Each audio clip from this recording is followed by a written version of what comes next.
Module 3, developmental pathways. I'm also going to tie in Module 4 for time's sake. Module 4 is theories of intelligence. Developmental pathways are created in our brains. It's more of a neuroscience type thing with dendrites, neurons, neuropathways, neurotransmitters, brain activity. I will sum it up. There are relatively different trains of thought, and there are also my ways of understanding it. Module 4 talks about multiple intelligences. This is where I like to focus a lot of my time on, and I found fascinating reading the material and understanding it because there are many different ways that you can be seen as an intelligent.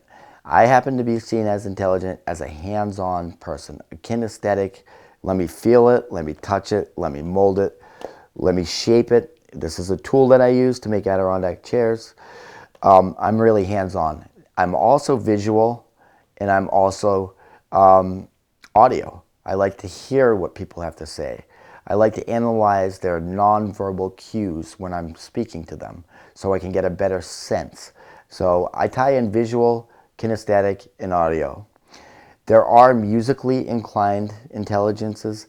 There are a variety of intelligences that aren't relevant to me, but it's an integration of everything we see, hear, smell, and then we interpret all that information. Some of us favor a certain category. We're just naturally geared.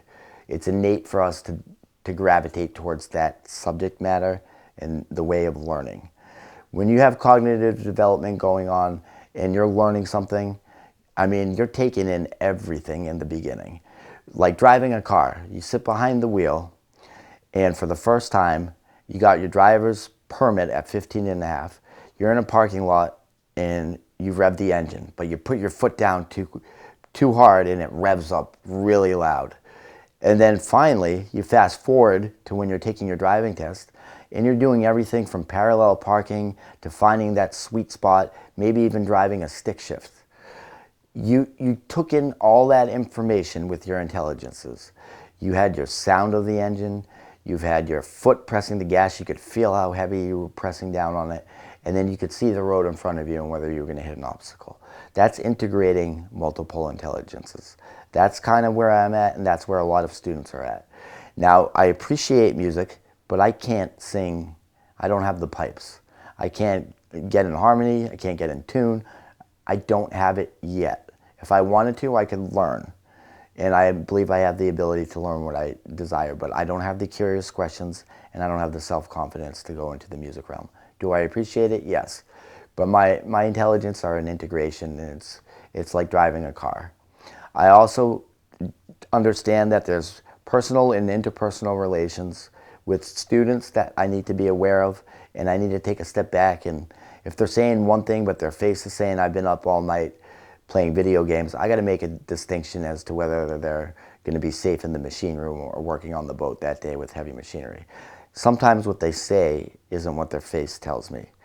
And sometimes what their face tells me isn't what they say. For instance, I had a student who had problems at home the other day, and he lied and said that he had adequate sleep. I found out through honesty, and I reward students with honesty. I had a discussion in the hallway with him that it was his little sister was a real pain in the butt to take care of because his parents went to work early and she's in elementary school and he had to get her ready for the bus. That was hard on him, and it blew his whole day. It ruined it in his mind. And so it wasn't that he was underslept or unsafe in the machine room. It's that his mind was on taking care of his younger sister who he didn't want to take care of. As a teacher, I need to see these students develop in a manner that they can show a little honesty, and I can use my multiple intelligences to analyze what's coming out of their mouth and what I'm seeing. And it's to maintain safety. I'm going to get those hiccups every day. I'm going to get the students who don't want to come to school. They're there by force, and I got to negotiate with them. I'm also going to get the students that are extremely advanced, almost gifted, and can blow me away skill-wise, making a chair in a fraction of the time I can make it with more bells and whistles I could ever dream of. I'm going to take the good, the bad, and the ugly with this position as a high school teacher, but at the end of the day, it's what I do, and I enjoy it. I could be on a lot of different paths, and I really like the interaction with people. I like to see their developments, and I'm going to go from there. Cultural influences, people's environments, what they eat for food, where they go, what religion they are, where they are from, what language do they speak, what's it like when they get off the bus and enter their door in their house, were their parents immigrants. For instance, my dad came to Ellis Island on a boat from Germany. The Russians invaded Latvia, and he was taken by my grandmother to the nearest place that he could on a refugee status. He was born in Germany, remained there for 3 years, came to Ellis Island, and then he found a home in West Roxbury, and then eventually Newton. His viewpoint on culture is different than someone who was born here, like myself, whereas I was born in Norwood Hospital in the state of Massachusetts. I have a different outlook. I know of nothing else. My dad has a deeper appreciation for the education system because he ran away from a land that was being invaded and it wasn't safe. He was 3 and he didn't talk till he was 4. I don't know what he saw or what he did. Then he missed kindergarten. But the moral of the story is he has a better understanding and a more appreciation because he comes from a different cultural background than most students that I'm dealing with. There are students that are going to speak different language. There are students that are going to have different customs and traditions, and they'll request days off that are special to them. That environment and their culture is going to influence the way they learn, whether they think that it's stupid because they have a job at the mechanic shop up the street, but they don't know why they're learning algebra if they already have a job. Then they're tinkering with dropping out. They're tinkering with going home and finishing their high school career online. The whole goal of a school is to keep enrollment. So you've got to keep it fun. You got to give them a reason to come to school. And if I can play any part in doing that, I do. Do I get tested? Sure, but who doesn't? Do I get immaturity? I still have 8th graders that can't handle the word nuts and bolts and laugh at farts. I say that as a joke, but it's true. They're on a different level and in a different playing field than my 10th graders and 11th graders. And by God, senioritis. Do I even begin to talk about senioritis? Senioritis is what I see as when a senior wants to check out, wants to totally go and not come to school and go do their own thing. They're ready for college, they're ready for work, they're ready for something, but they don't want to be there. Culture in this country, as Americans in North America, here in Massachusetts, we require you to go to school. Yes, you can drop out at a certain age. Yes, you can continue it unlike you could years ago with the GED. You can do it online.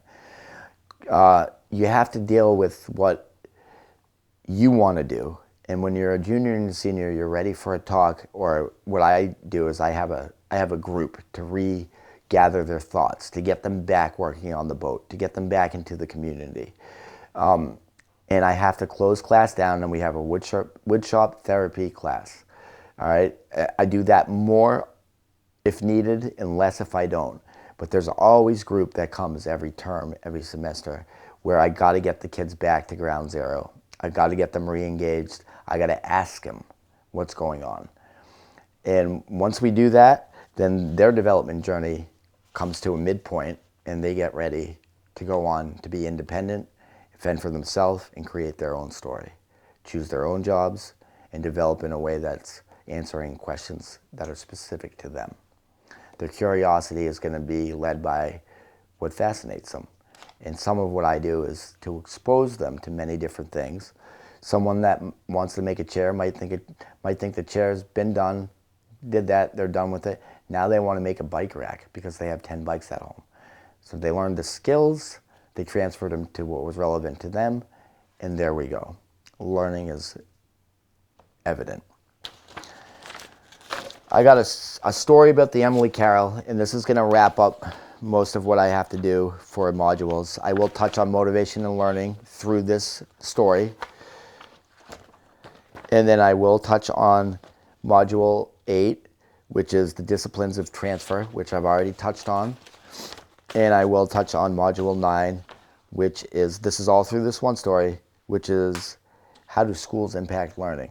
Well, I gave you a synopsis on that, But let me share the story, and we'll cut the rest of this out to minimize it. So the story is going to sum up modules 6, 7, 8, 9, and that's going to do it. A story about something I worked hard to process involves the development of lasting memory, which begins with a fallen hero named Emily Carroll. The name of the first boat I built running the whole high school wood engineering class upon hire as a teacher. I've never been a high school teacher before that in a public school system, but I'm on boat number 4 now. Naming the boat in dedication of a veteran who has passed away was an emotional experience, but a long-lasting experience involving the process of a year's worth of information. 2023, the close of this project remains in my long-term memory and is something I've worked hard doing. For naming, building, and then presenting in a boat launch ceremony that Channel 7 News covered is something special I'll never forget.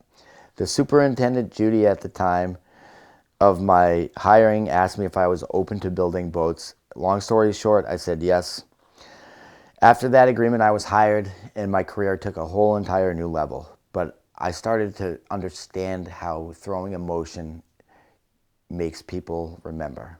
And that's what's important. It's about honor, respect, dignity, and woodworking. Those are all key components that go hand in hand with my teaching philosophy. It's very important to me to check in with the student every day, see where they're at, and go from there. If I don't check in with them every day, then they might feel abandoned. They might feel like they don't matter. They're at a very critical period of time in their lives. They haven't even found out who they are yet, and their brain doesn't fully develop until the age of 25. So they got a long way to go. But they can be molded, they can be shaped, and they can learn at an extremely accelerated rate. And I incorporated through this Emily Carroll boat team building, collaboration, achieving the same desired result no matter how you get there in a different way than somebody else might get there. For instance, I didn't know anything about boat building, but I knew a lot about construction, carpentry, and furniture making, and I adapted to my environment. I learned. Same thing with these students. Anyone who worked in that boat can have a take-home message of, I might not know yet, but I need to know where I'm going, and once I know where I'm going, then I can fill in the pieces of the puzzle together later. As long as you're solid on what you know you want, you will get there if you believe in yourself. And then there's the power of belief.